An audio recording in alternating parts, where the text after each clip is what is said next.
You're listening to The Main Loop, a bi-monthly podcast all about what makes games interesting, engaging, and most importantly, fun to play.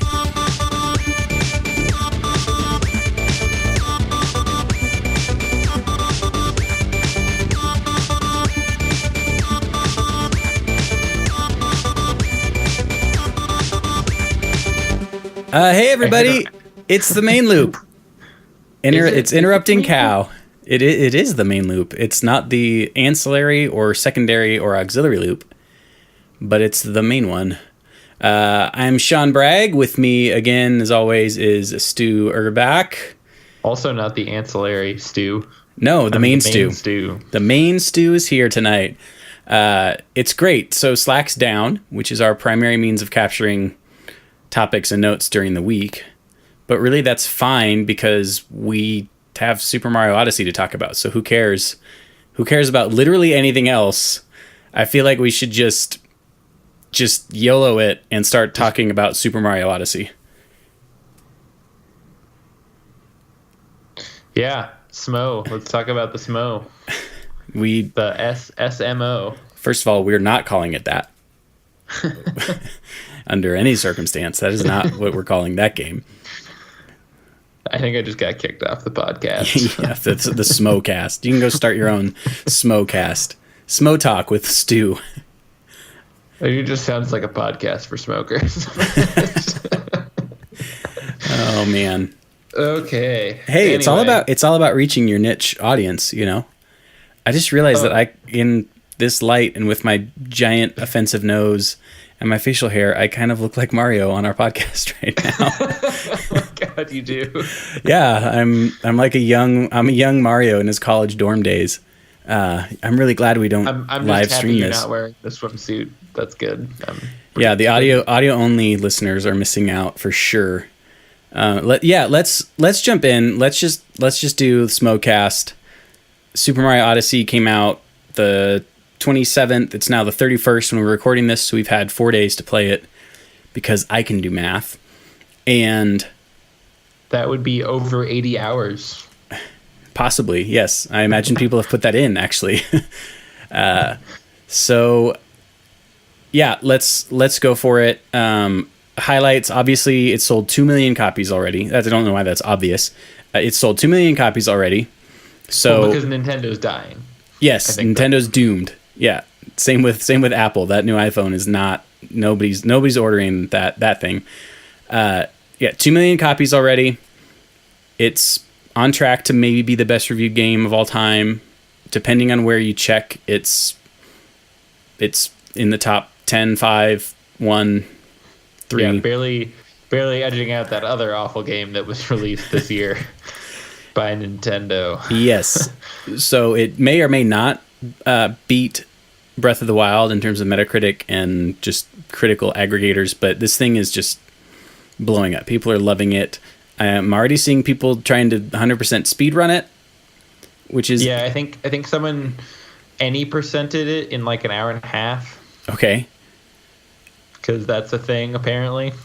Yeah, those people... Yeah, Okay. Yeah, let's stop back. We're okay. Take a step back. Before we get too far into Smo, into talking about Smo, our good friend Smo, Smo from the makers of Noob Shoes. I can't believe it's not Smo.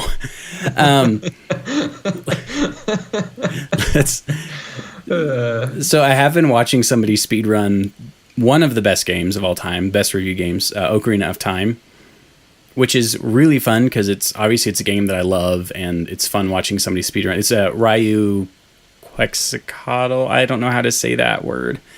Nailed it. Sounded perfect to me. Quetzalcoatl, but Ryu is for shorthand. And I have this like neurological thing when I see somebody doing something that I think is cool. I'm like, wow, this is cool. But then there's this part of my brain that's like, shit, you have to learn how to do that now. Because for some reason, I can't just enjoy it. It becomes this thing of like, oh, when am I going to find time to learn to do this? And it's like, never. I'm never going to be able to do that. But I have this thing in my brain that just tells me you're going to have to dedicate some time to learn how to speedrun Ocarina of Time now. It's just But like when I see a Broncos quarterback and I'm like, looks like I'm going to have to learn how to overthrow my receivers.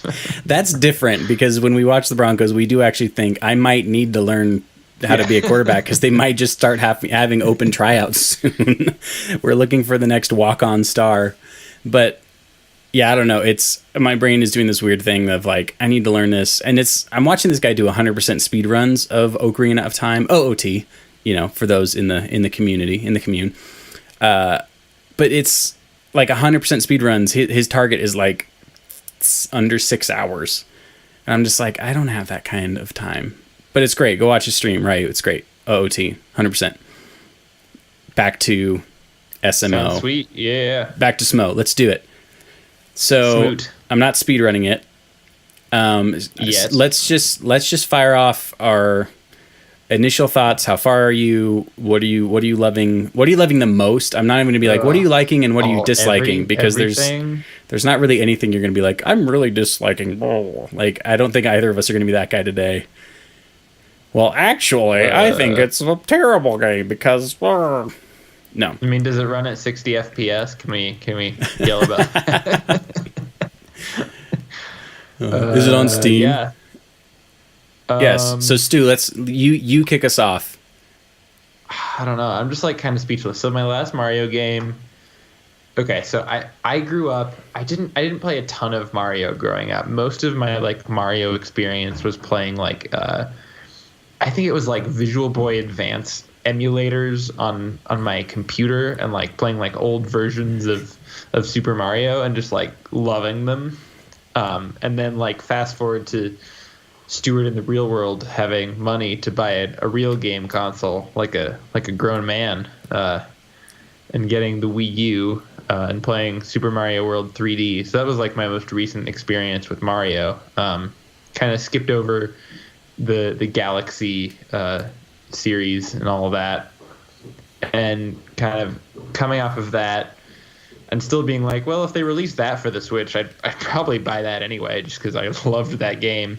And then coming over to Super Mario Odyssey and being like, oh, this is like someone learned a lot of things from 3D World and was like, great, now let's just like make it kind of an open world thing. So instead of like you have these levels, you just like have a world and you kind of just go do stuff around it. And it's amazing. It really is. We were talking, you and I have been talking this week about the open world aspects of it, and it's like open world isn't quite the right like term for it, but it's like because there are some clear boundaries, but even those boundaries are kind of fuzzy. I don't know how to describe it. Like, so I got to the Sand Kingdom, right, which is like the second kingdom you come to, the second real kingdom. And I get to the Sand Kingdom, and immediately it's like you're looking out of your ship down a hill, and there's a town. And it's like, well, obviously I should go there. But then I kind of swing the camera around, and I see some like palm trees, and I see a big musical, like a treble clef symbol on top of a palm tree. And I'm like, well, I want to go over here first. Like, I don't want to go to the town. I want to go. There's clearly things for me over here. So I just went over there, and I jumped in the tree. And when I hit the treble clef thing, a bunch of musical notes appeared, and I collected all of them, and I got a moon. And I was just like, this is the best game I've ever played, because I just decided, yes, obviously the town's important, but I want to go check out these palm trees over here first and see what they're about. And the game was like, cool, here's things. Like, here's just game stuff. Like, here's what you would get for doing anything. Like, I was being rewarded for just, no, I feel like going over here first, and the game was just totally fine with it. There was no, oh, you need to stop and do this tutorial level, or you need to learn, like, nobody's blocking me. I don't know. So yeah, because we definitely talked about that, where it was like most quote unquote open world is actually like just a ton of very narrow paths that you can go down. And you get to like choose which path you go down, except for the one huge path that you like have to go down in the quote unquote open world. Right. So it's like, it's a big world, but you kind of have to do things in order. Right. And like, it seems like Nintendo has figured out, well, if we just like don't focus on that part. Yeah. And we just like make a space and then put puzzles and games throughout that space that you can like go to. And as long as we use good design and like wayfinding to like help players get there, it'll turn out fine. Yeah. Because players are smart. Yeah, so usually with open world, what that means is a really large map and just a butt ton of scripted quests and scripted encounters. So you go in a cave and these are where the enemies are, these are where the treasure chests are, and it's great. There's, I think of Skyrim, which is this open world classic, which just means that there's a bajillion caves and a million quested storylines, or scripted quests, I should say. So it's not really, like you said, it's not really that open. It's open in terms of there's open environments and it's a very large map, but pretty much everything you do is just a scripted thing that leads you to a scripted, end game or a scripted result. Versus, No, it reminds me of what you're talking about with like speed running, where it's like you see a thing and you're like, oh, I have to do that thing. Yeah. And then you see another thing and you're like, oh, I have to do that thing too. Yeah. And it just gets stressful. It does because you get this completionist thing, but also it starts to feel like, well, it's not so much open as it is there's just a really long list of things you can do. Whereas on the other end, a game that I would consider like a totally open world game is Minecraft. Because you get in Minecraft and it's just like, well, here you go. Like here's your procedurally generated map. Good luck. There are no quests. There is some end game type stuff, but it's like make a cave or hop up in a tree and sleep all night. Like do whatever you want. And then to bring it back to, the game we're actually trying to talk about, Super Mario Odyssey, because we talk about games here. So in Odyssey, is that what we're going to call it for shorthand? Is Odyssey, do you think? Yeah, I think so. I mean, I like it better than Smo. I can tell you that much. Oh yeah, Smo's awful. Smo's trash. Smo is what happens to Mario when he like moves to Florida and becomes a gang leader. He gets, I don't know how that happens to him. Smo happens to Mario? Or they start calling him Smo? Yeah. Like Lil Smo? Yeah, they call him Smo. That's his gang leader name. His gang leader name. You heard it here. Your gang leader name. That thing you get when you're a gang leader. Yeah, it's when you complete the quest, when you hit level 30, obviously. Quest completed. Gang leader. Okay, so bringing it back to Odyssey, as we're going to call it, which just makes me think of Adventures in Odyssey, which was this like Christian radio program that was... Anyway, back to Odyssey. So it presents these wide open spaces, or not so wide open spaces, but it presents you these kingdoms where obviously there's a boss. Like it makes it very, as soon as you get to the kingdom, it's like, here's the boss. He's floating around in his little airship over here. Like, so you have some end in mind of, okay, eventually I should try to get up there and beat that guy up. Although not every world has a boss, but for the most part, it's like, okay, I know where I'm trying to go eventually. And then also there's a bunch of moons I need to get to power up my ship. Just like any other recent Mario game, I've got to collect the stars or the suns that are stars or the stars or now they're the moons. Yep. So perfect. I got to collect all these things, but it's not like take for example, Super Mario 64, where you go and you jump into the painting and then it's kind of like, okay, here's the next star you need to get. And some of them actually have to be collected in order. You don't even really, you do kind of have a list, I guess you can check in the action guide, which we definitely need to talk about, but it's more just huge. Like you just start running around and then pretty soon you're going to be like, oh, I wonder if I can jump over there, or I wonder how I'll jump over there eventually. And then you find like a flying gecko creature and you throw your hat on it and you turn into him. And then you're like, oh, this is how I'll fly over there. And then you fly over there and then you get a moon for flying over there.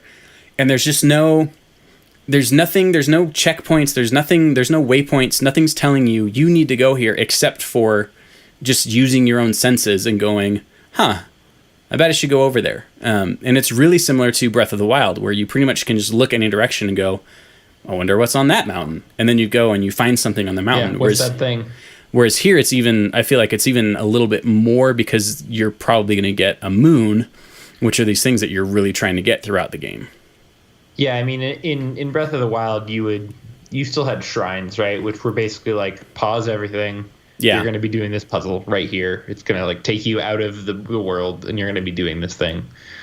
This is more like, well, you're just kind of floating around and hitting spots, and there's some parts that are like separate, but it's much more free form in the sense that like you can just find moons And that's really great. I think the criticism that a hashtag hardcore gamer might say is like, oh, but that just makes it super easy. All you're doing is like looking around, trying to find moons, and there's no deaths, and like what makes this game hard? And Nintendo answered that question too, where like getting to some moons is like hard. Trying to find moon pieces can be hard. Yeah. Trying to like overcome enemies can be challenging.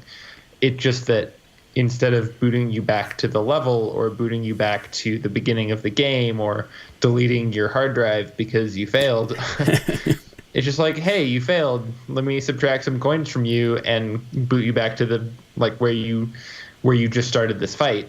Right. And that's really great. And I mean, maybe I'm just garbage, but like there were some parts where I was like dying 14 times just to like try to figure out where something was. But I wasn't getting like, oh my God, I just want to rage quit right now because everything is awful. Yeah. I have to like repeat actions. Yeah, I never felt super tilted. I mean, there were all Mario games invariably have sections that make me feel a little tilted. And the Lost or Forgotten Kingdom was definitely one of them where there's just purple poison goo everywhere. Oh, yeah. And just for a while, it was just every 5 seconds I was just falling in. And I can't get it through my idiot brain that when you do a long jump and hit a wall, Mario won't grab the ledge. Like, that's not a thing that he ever does. Like, long jumping into a ledge means you just bounce off of it and fall to your death. And I cannot remember this for the life of me. Like, if my life depended on it, if somebody was like, gun to your head, what happens when you long jump against a ledge in Super Mario Odyssey, I would say you grab it, and then they would shoot me in the face and kill my family because no, he does not do that. And so things like that kind of have tilted me a little bit. But again, it's always, well, that's on me to just learn the mechanics better, to get good. And this game has really highlighted to me the difference between hard and challenging, because I think the game does a really good job of being challenging as far as both cognitively, like, oh, you need to figure out, like in the Forgotten Kingdom, for a great example of this. So there's some coins. I'm like, those are really far out there. I can't throw my hat to them. What do I do? And then my idiot brain is like, oh, remember how you throw your hat at animals and you become them? And then there's like caterpillar dudes. And so I get one of them, and then they can stretch way out over these chasms and get coins. And so the challenge there was me going, I don't, again, long jumping, I just fall on my death. That doesn't seem to be the way to do it. And figuring that out. And then there's also the mechanical challenge of just getting good at maneuvering Mario and doing the right flips and dips and swoops and loop-de-loops at the right time. Those are all actual. You can look them up. They're all actual moves in the game. You can probably find them in the action guide. They're probably there. Hey, has anyone told you about the action guide yet? Would you like to accidentally press A and let me take you? 3? If I have one complaint with the game, it's that every fourth NPC you talk to is like, hey, have you seen the action guide yet? Why don't you accidentally press A because you think you're getting out of this dialogue? And we'll go ahead and open that up and just take 5 minutes out of the game for you right now to go through that. Just like, no. Yeah, also that it's like a college textbook worth of information. Oh my gosh. It's like, also, if you want a PhD in Mario. Yeah. Yeah. Well, yeah. I'm a little overwhelmed thinking about this game right now. So going back to like the challenge in it, I just think that's one of the things that's just doing really, really well, is finding ways to be challenging, to challenge the player and reward the player for overcoming challenges. But again, without it being this artificial. So I think of, and we were talking about this a lot this week, because I've been thinking about it like crazy, this difference between hard and challenging. And a lot of developers seem to think that hard is like a feature. Like they're listing the feature of their game and they're like, it's got over, 10,000 lines of custom dialogue, and it's got award-winning voice acting, and it's got, 45 playable character races, and it's hard. And it's like, that's not a bullet point for the game. Like, it shouldn't be like, we set out to make this game super hard. And I understand that there are people who really like that, but to me, it's the difference between like, oh, this section is really challenging because the platforms in this game require you to jump at the exact right pixel, or you fall short and you fall to your death. And until you can consistently nail jumping off the exact precise pixel, then you're just screwed. And I like a lot of games are like this. Shovel Knight was like that. Super Meat Boy was a lot like this. Versus a game like Mario where there's a lot of challenge. Like you have to jump. It doesn't just make you magically float across chasms. Your hat doesn't auto target, and like if you throw your hat and try to jump off of it and you get the angle wrong, like you will miss and fall and be dumb and dead. Oh yeah, you're just gonna get screwed. Yep. Yes, but it's not like they set out to go, okay, and it's going to require this pixel perfect, frame perfect execution, and it's going to punish you for making slight mistakes, and it's going to make you hate everything about your life, and that somehow is fun and rewarding. Yeah. I kind of pulled a George Costanza's dad there. I kind of lost my train of thought when I was getting excited. No, you're getting, you're intense today. I like it. You're bringing the heat. No, I mean, in a lot of ways, this is one of the hardest Mario games I've played, just because, there's a lot going on and a lot of ways to fail. And in like 3D World, there wasn't. It was actually pretty straightforward. Oh boy. Yeah. This is pixelating. I'm not actually sure if you can hear me. I can hear you great. You're doing great. You're doing great, Stu. Skype is not, perfect. But you're doing. It's a hard game, but it doesn't ask me to repeat actions in order to get to the place where I failed. And if I fail repeatedly, there is something else I can do instead of continuing to fail. Yeah. So what I mean by that is like, I obsessively played the original Bit Trip Runner. I thought it was really fun. It was great.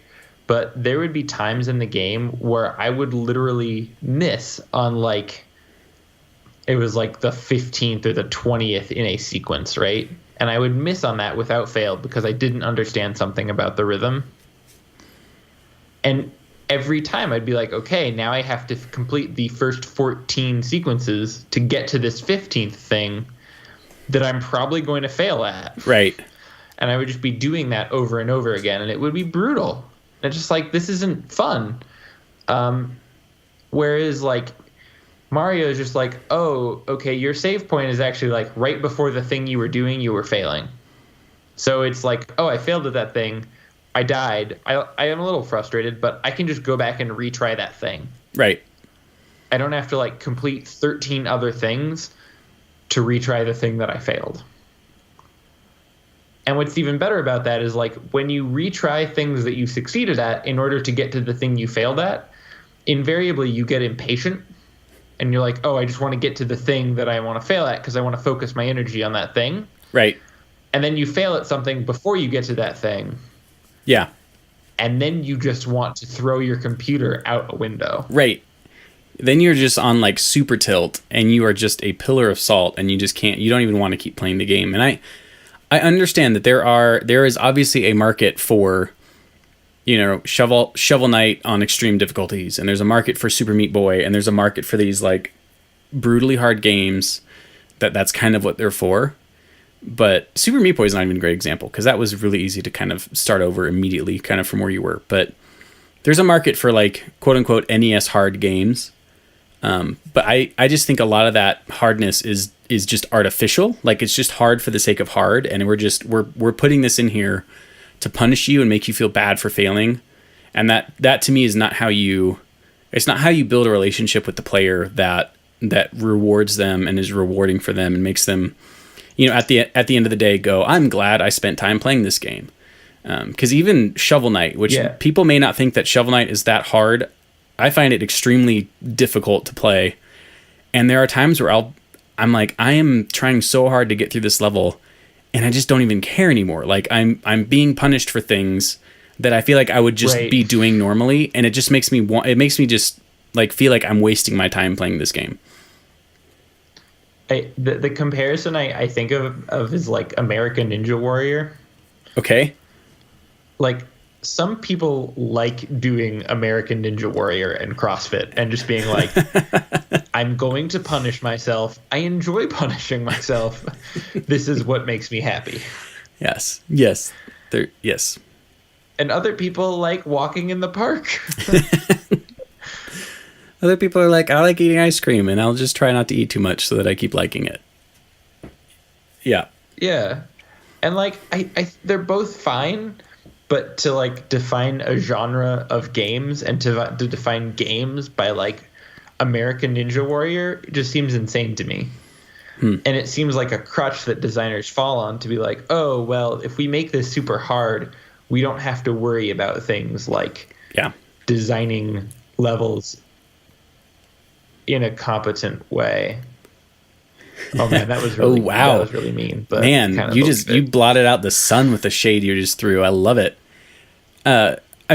So let's go back to the whole like NES hard thing. This is a great discussion about Super Mario Odyssey. But so, developers love to talk about, or their marketing people, I should say, love to talk about a game being like NES hard. But the reason a lot of NES games and games of that era were so hard was because if they weren't, you could finish playing them in about 10 minutes. Because there was limited storage space, limited memory available on the machine. And so if it wasn't extremely challenging with just bullet storm and tons of enemies and, requiring pixel perfect jumps, then the game would be over quick. Or, people were new at developing games. So a lot of people, we hadn't figured out how to make really good, rewarding jumping. So sometimes it was just like, I don't know, the platforms have hitboxes and the character has a hitbox, and you just got to figure out exactly where those two meet up in order to make your jumps happen. And so a lot of it was just like, well, those games were hard either because the technology wasn't there to make them good, or they just needed to artificially gate it so that it wouldn't be over in 15 minutes. So to me, again, that's not a feature to just like, well, we're just going to make this, like you said, CrossFit difficult right out of the gate. Like, you're going to hate yourself and then you're going to be able to say that you did it. Because to me, that's not like being able to just say, yes, I beat the game. That's not like there's not a relationship again between like the developer and the player of this, like, hey, like we're making this thing for you to engage in and we want to see you like enjoying it. And sort of this, Jonathan Blow talks about how game design can be this sort of conversation between the developer and the player. And to bring it back to SMO, like Odyssey just feels like this just really fun conversation between Nintendo and the player. SMO. Yeah. I think you're on a little bit of a delay, Stu. Yeah, I think that's like a really great point is... Yep, I think so too. I think that sounds correct. Yeah. Sounds like a thing. Yeah, like 2 seconds here.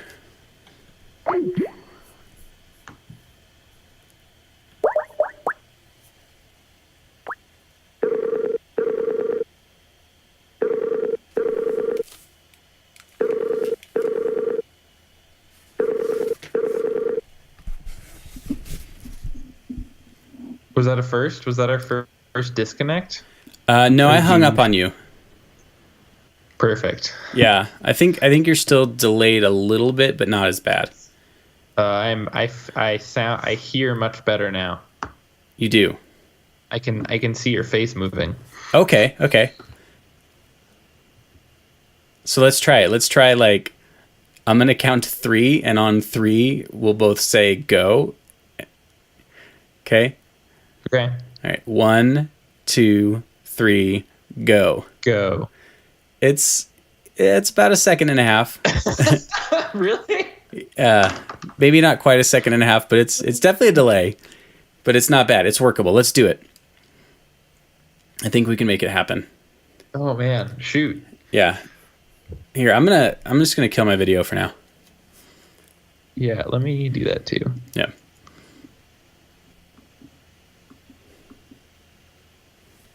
Oh man, now I just have this like frozen freeze frame of you on my screen. Yeah, same here. This is weird. Oh, Skype, never change. Oh man.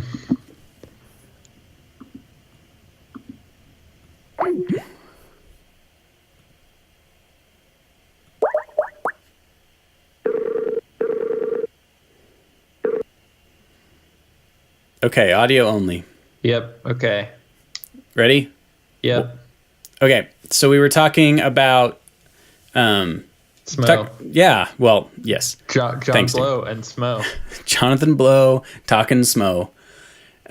So he talks about how game development can be this really interesting conversation between a developer or a designer and a player, and sort of, I remember him talking about this in Indie Game the Movie when he was talking about Braid, and how sort of the first time the player does something that rewinds time, and you see that, oh, isn't that interesting how, like, when I rewind time, maybe this like door that I opened went back to being closed, and I have to figure out now, like, what do I do about that?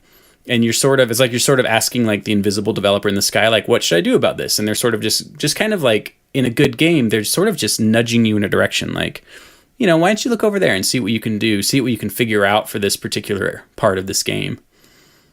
Yep. Yeah, I think that's a really great point. I think that, like, so often games aren't about... I think a pitfall that Nintendo has kind of moved away from is that, like, games aren't about opinions and, like, design decisions anymore. In a lot of cases, they're just, like, about a narrative structure and, like,